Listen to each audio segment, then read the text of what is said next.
সুপ্রিয় শিক্ষার্থীবৃন্দ, আসসালামু আলাইকুম। তো আশা করি সকলেই ভালো আছেন। বাংলাদেশ উন্মুক্ত বিশ্ববিদ্যালয়ের নির্দেশক্রমে আমি আপনাদের সাথে হাজির হয়েছি। তার আগে পরিচয় দিয়ে নিচ্ছি। আমি আব্দুল গনি, টিউটর, বাংলাদেশ উন্মুক্ত বিশ্ববিদ্যালয়, সমর্থ জাহান মহিলা কলেজ, নান্দাইল শাখা।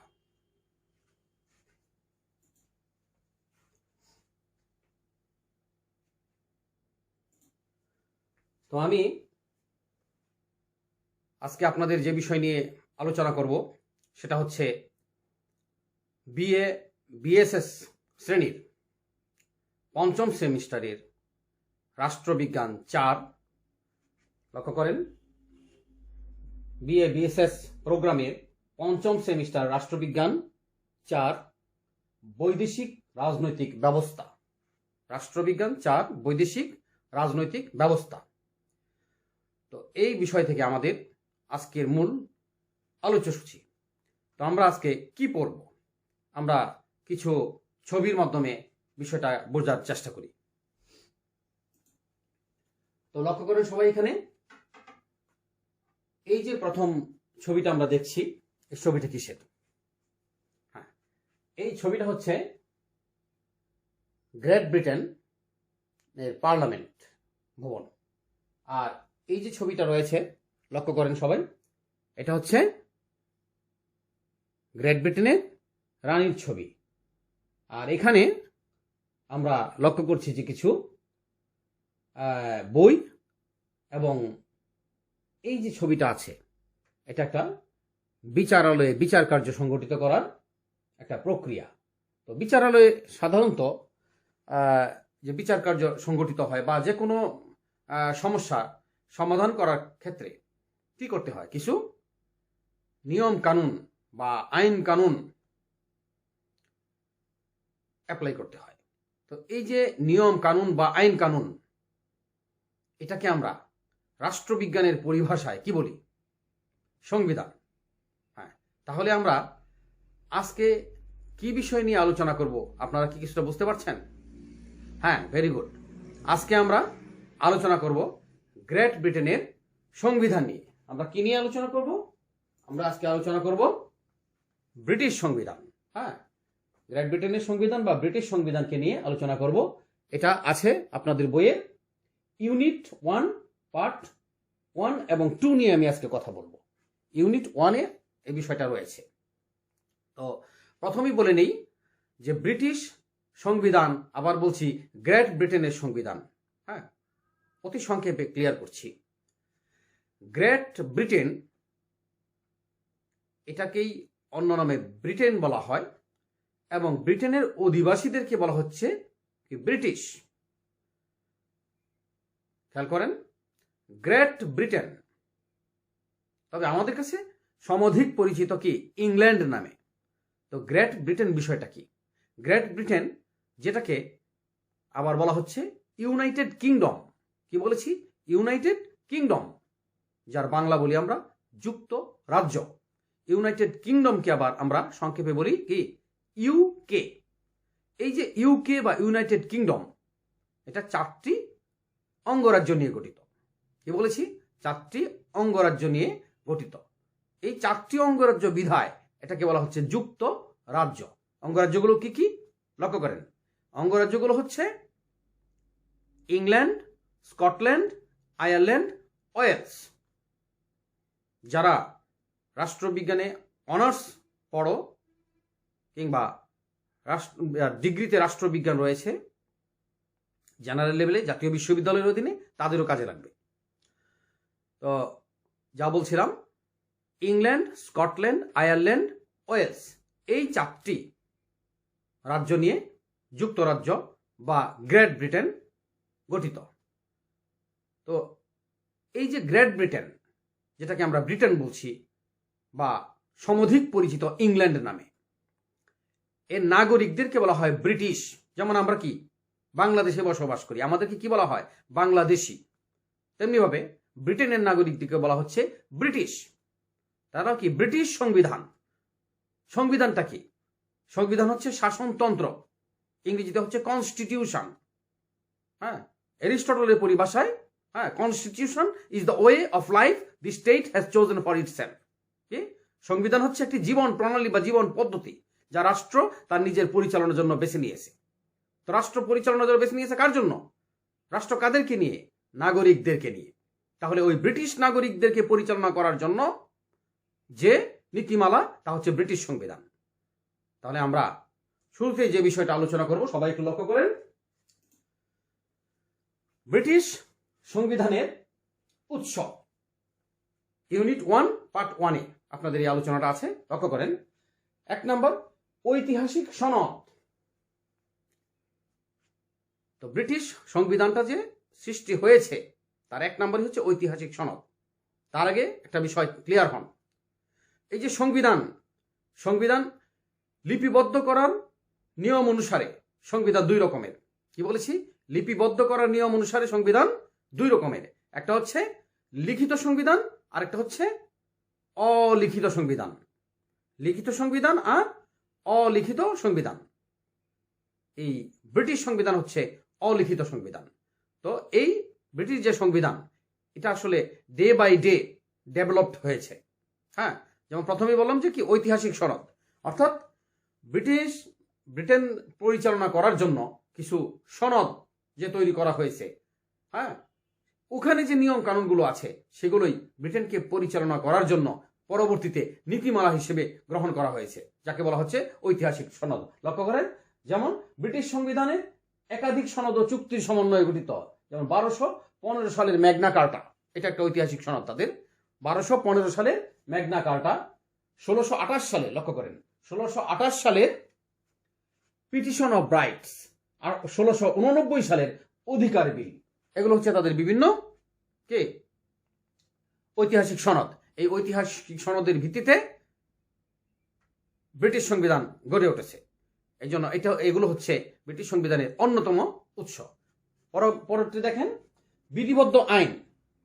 ব্রিটিশ পার্লামেন্ট কর্তৃক, কি বলেছি? ব্রিটিশ পার্লামেন্ট কর্তৃক প্রণীত আইনগুলো ব্রিটেনের সংবিধানের অন্যতম উৎস। যেমন 1701 সালের হেভিয়াস কর্পাস অ্যাক্ট সেটেলমেন্ট, 1679, 1832, 1867 এবং 1884 সালের সংস্কার আইনসমূহ, 1928 সালের জনপ্রতিনিধিত্ব আইন, তাছাড়া রয়েছে 1911 এবং 1949 সালের পার্লামেন্ট অ্যাক্ট, যা লর্ড সভার ক্ষমতাকে কিছুটা সীমিত করে। তো এখানে লক্ষ্য করেন কিছু কথা এসেছে।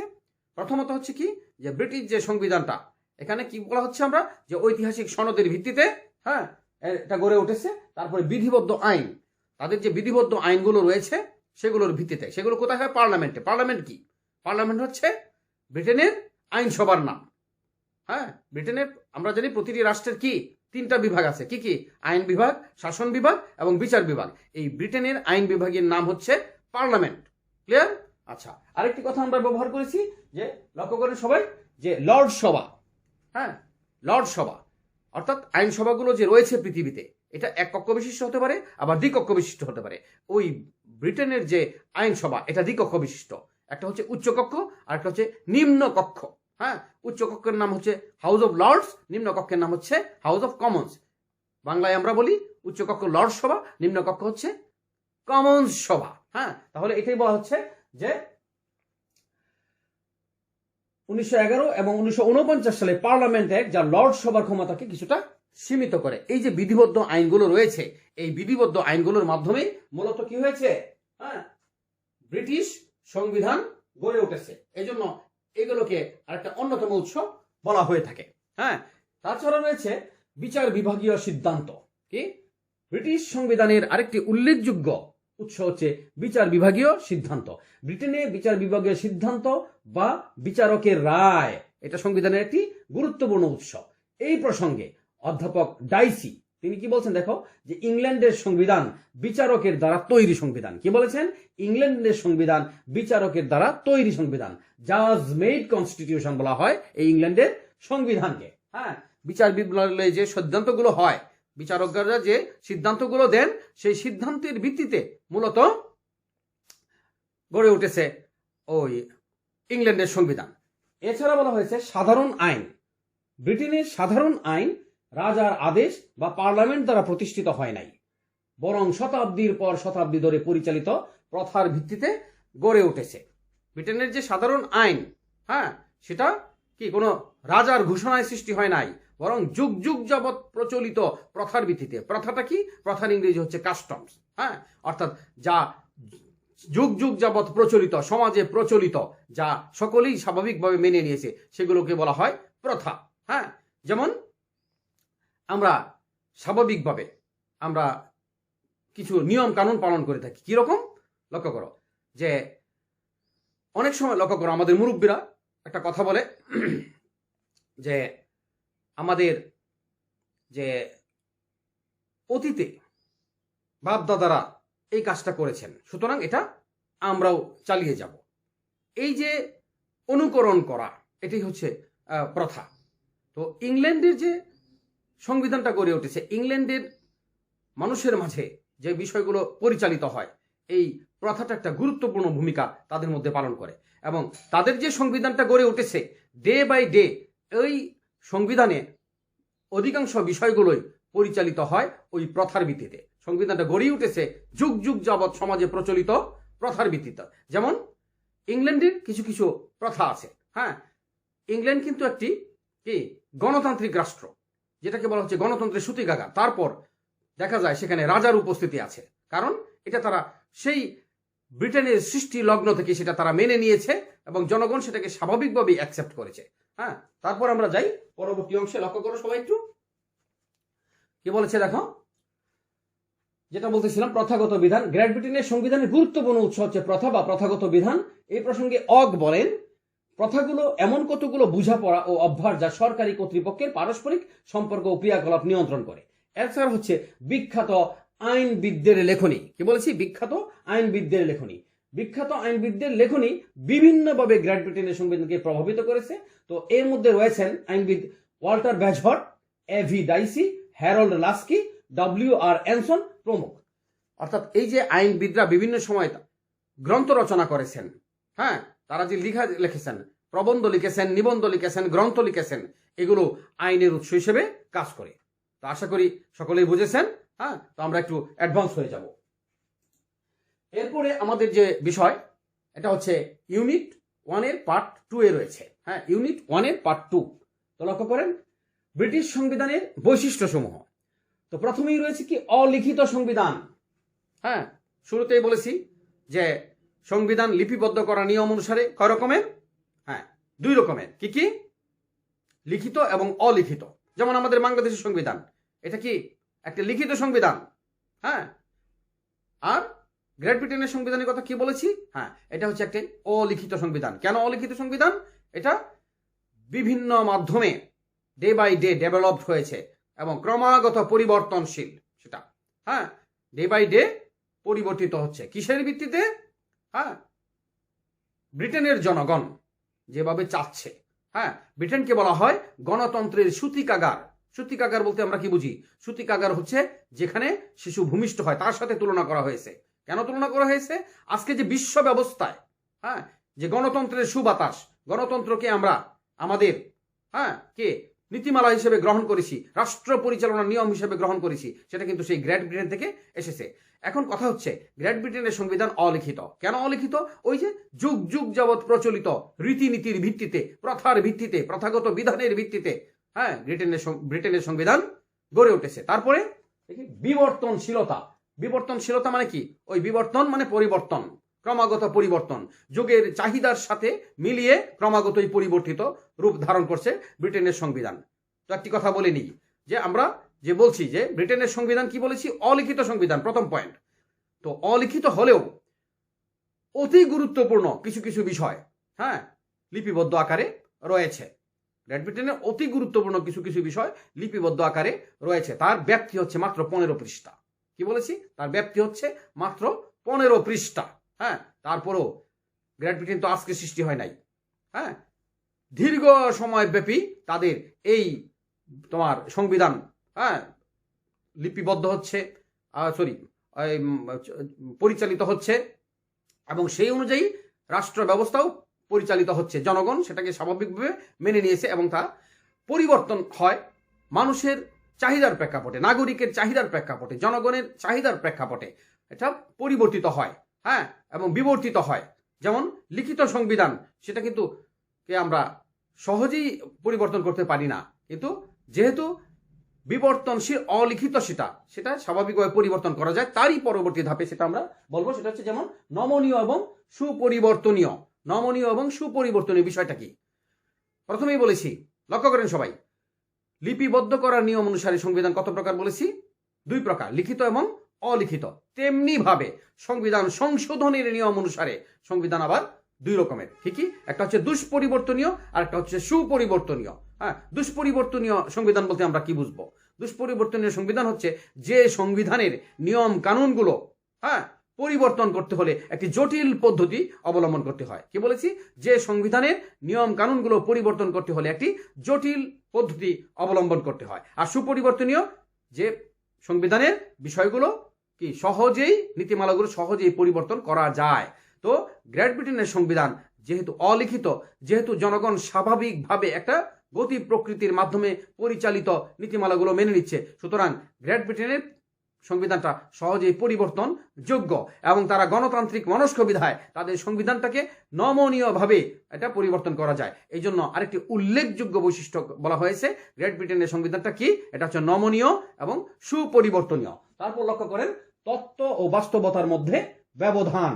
হ্যাঁ, তথ্য ও বাস্তবতার মধ্যে ব্যবধান, এইটার মিনিংটা কি? অর্থাৎ থিওরিটিক্যালি, তথ্যভাবে যেভাবে বলা হচ্ছে যে ব্রিটেনের সংবিধানটা পরিচালিত হচ্ছে এইভাবে, আর বাস্তবতাটা কিন্তু ভিন্ন। বাস্তবতাটা কি? ব্রিটেনের সংবিধানটা মূলত আপনার পরিচালিত হয় কি গ্রেট ব্রিটেনের রাজা বা রানীর নামে, এবং সেটা গণতান্ত্রিক প্রেক্ষাপটটাকে এরকমই বলা যায় যে গ্রেট ব্রিটেনের জনগণের মাঝে একটা বদ্ধমূল ধারণা, কিছু প্রথাগত বিধান রয়েছে। কি? তারা বলেন যে তাদের রাজা কোনো অন্যায় করতে পারেন না, তাদের রাজা বা রানী কোনো অন্যায় করতে পারেন না, তাদের রাজা বা রানীর মৃত্যু নাই, হ্যাঁ, তাদের রাজা বা রানী দীর্ঘজীবী হন। খেয়াল করেছেন কথাগুলো? কি বলেছি? Our king or queen never dies, our king or queen can do no wrong, may our president or king or queen live long.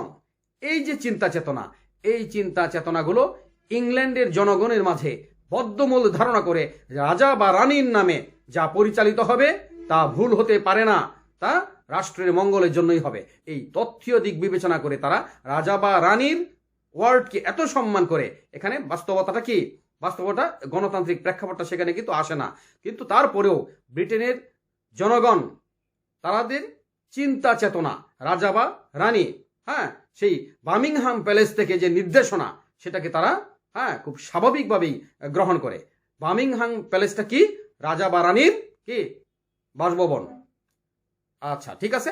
তারপর আমরা পরবর্তী ধাপে যাচ্ছি, এক কেন্দ্রিক শাসন ব্যবস্থা। হ্যাঁ, ব্রিটেনের শাসন ব্যবস্থাটা পরিচালিত হয়, এটা সংবিধানের আরেকটি গুরুত্বপূর্ণ বৈশিষ্ট্য। ব্রিটেনের সংবিধানটা পরিচালিত হয় শুধুমাত্র কেন্দ্র থেকে যেভাবে নির্দেশনা দেওয়া হয় সেই অনুযায়ী ব্রিটেনের রাষ্ট্র ব্যবস্থাটা পরিচালিত হয়। এজন্য এটা একটি অন্যতম বৈশিষ্ট্য বা গুরুত্বপূর্ণ বৈশিষ্ট্য। তার হচ্ছে পার্লামেন্টের সার্বভৌমত্ব ও সরকারের দায়িত্বশীলতা। আরেকটি বৈশিষ্ট্য কি? পার্লামেন্টের সার্বভৌমত্ব। সার্বভৌমত্ব বলতে কি বুঝি? সার্বভৌমত্ব শব্দটির ইংরেজি প্রতিশব্দ হচ্ছে সভরেন। কি বলেছি? সার্বভৌমত্ব শব্দটির ইংরেজি প্রতিশব্দ হচ্ছে সভরেন। এই যে সভরেনটি, এটাকে আমরা কি বলবো? সার্বভৌমত্ব আমরা জানি কি ইংল্যান্ডের বিখ্যাত আইনবিদ জন অস্টিন। কি বলছি? ইংল্যান্ডের বিখ্যাত আইনবিদ জন অস্টিন তিনি একটা কথা বলেছিলেন, যে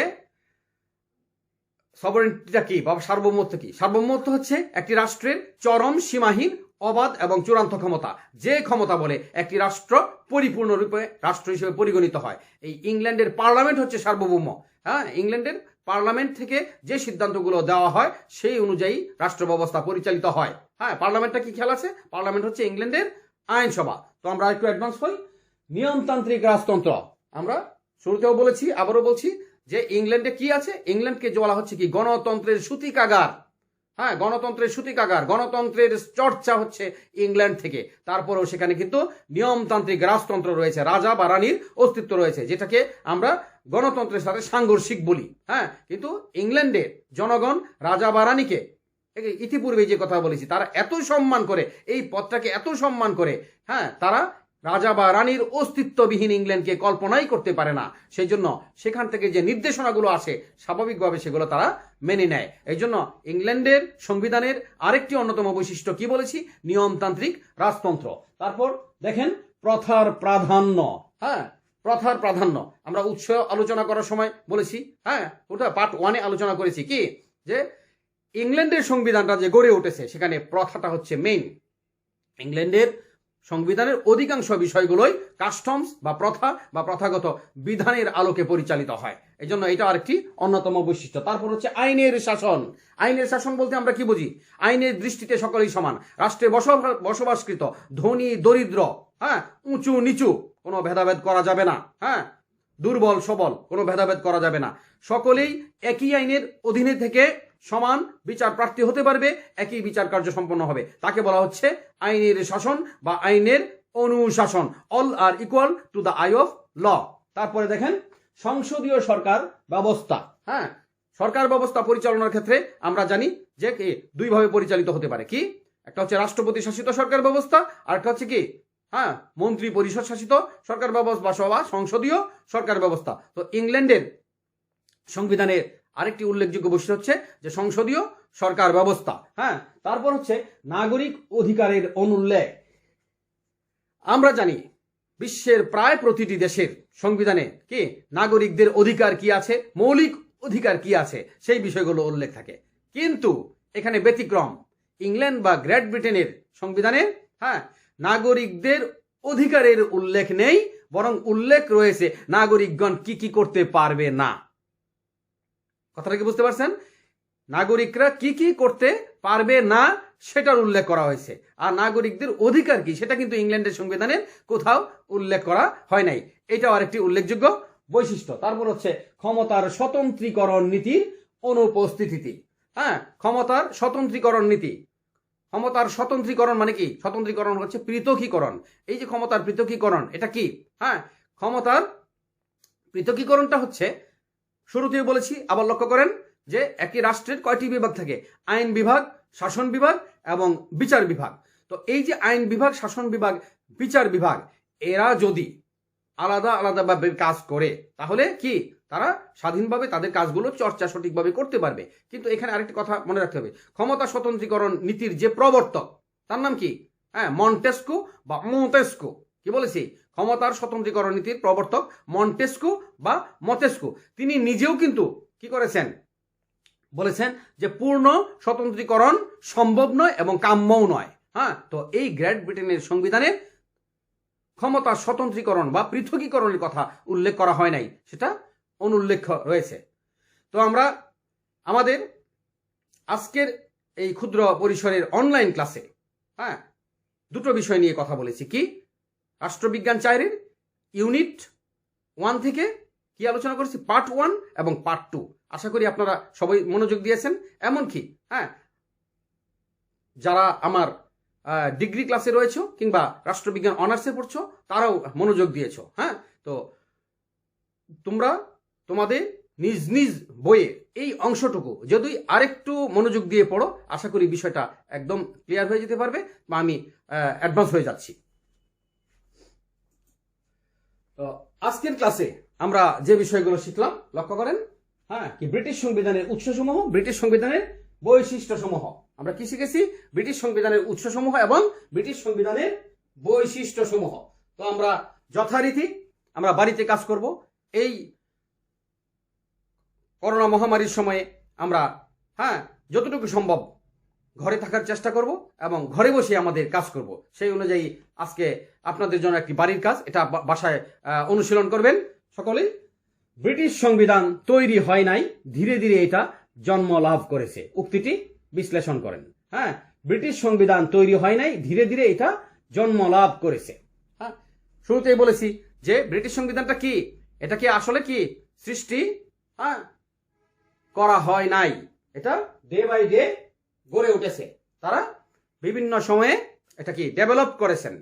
হ্যাঁ, কিভাবে ডেভেলপ করেছেন? ওই যে প্রথাগত বিধানের আলোকে, হ্যাঁ, তারপর কি বলে তাদের বিভিন্ন যে ওই বিধিবদ্ধ আইনগুলো আছে, সাধারণ আইনগুলো আছে, হ্যাঁ, পার্লামেন্ট থেকে সৃষ্ট আইন আছে, কি আইনবিদদের লেখনী আছে, এই বিভিন্ন আঙ্গিকে ডে বাই ডে গড়ে উঠেছে। এবং এটা একটা অলিখিত সংবিধান, এবং যদিও অলিখিত, তার একটা লিখিত ডকুমেন্ট একটা আছে, যার ব্যাপ্তি মাত্র 15 পৃষ্ঠা। ব্রিটেনের জনগণ সেটাকে স্বাভাবিকভাবে মেনে নিয়েছে, এবং স্বাভাবিকভাবেই তারা গণতন্ত্র মনস্ক, এবং তারা কি একই সাথে নিয়মতান্ত্রিক রাজতন্ত্রের উপস্থিতিকে তারা কি হ্যাঁ গ্রহণ করে নিয়েছে। এভাবেই মূলত পরিচালিত হচ্ছে। তো সকলেই ভালো থাকবেন। আগামী ক্লাসের আমন্ত্রণ জানিয়ে, আহ্বান জানিয়ে আমি আজকের মতো এখানে শেষ করব। All the best and good bye.